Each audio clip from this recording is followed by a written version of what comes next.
On today's Core of the Bible Daily Insight, we're looking at the concept of speaking well of those who would cause us harm.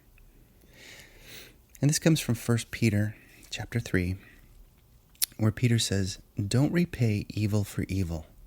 Don't retaliate with insults when people insult you. Instead, pay them back with a blessing. And that is what you have been called to do, that you should inherit a blessing." If everyone in the world followed this one teaching, we would essentially have an end to all strife.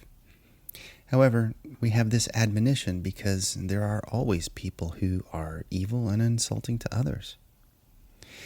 Evil is such a bitter and condemning word, but really the underlying Greek definition for this word is not any kinder.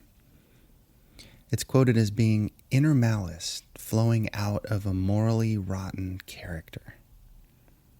We can never surmise why somebody acts in the evil way that they do, whether it's due to their upbringing, their situations in life, or the decisions they've made along the way. Perhaps it's a combination of some or all of those things. Peter doesn't make a distinction in specific types of evil, and there's no way for us to know someone's motivation. We're taught only to not respond in the same way with the same type of evil. As for the insults one might receive, one of the English definitions for the Greek word used here for insult reads, using mean-spirited, insulting words to demoralize or humiliate. Wow, that sounds like any comment feed or a live chat online.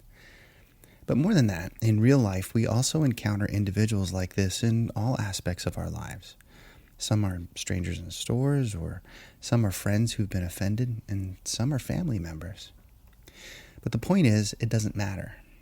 It doesn't matter if you think they were born evil and insulting, or if they were somehow negatively influenced by their surroundings and environments, or if they're strangers or acquaintances, or even family members. As disciples of Yeshua, we are commanded to respond with blessing, that is, speaking well of all others at all times. And this will likely involve a large measure of forgiveness as a method of overlooking whatever offense or injury may have been committed. See, Peter teaches us to follow the example of our Lord, the Messiah.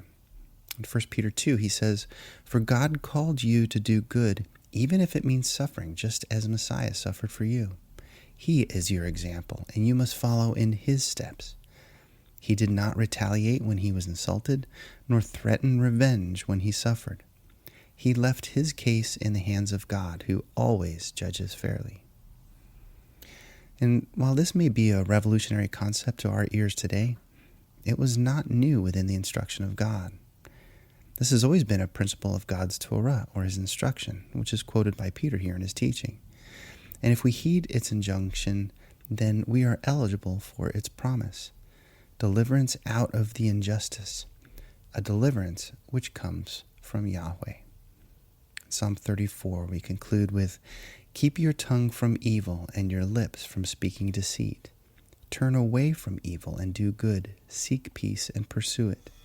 Many are the afflictions of the righteous, but Yahweh delivers them out of them all." Well, I hope today's insight was helpful for you, and as always, please visit coreofthebible.org for hundreds of Bible articles like this, along with other podcast episodes and videos. Thanks so much for listening today. Take care.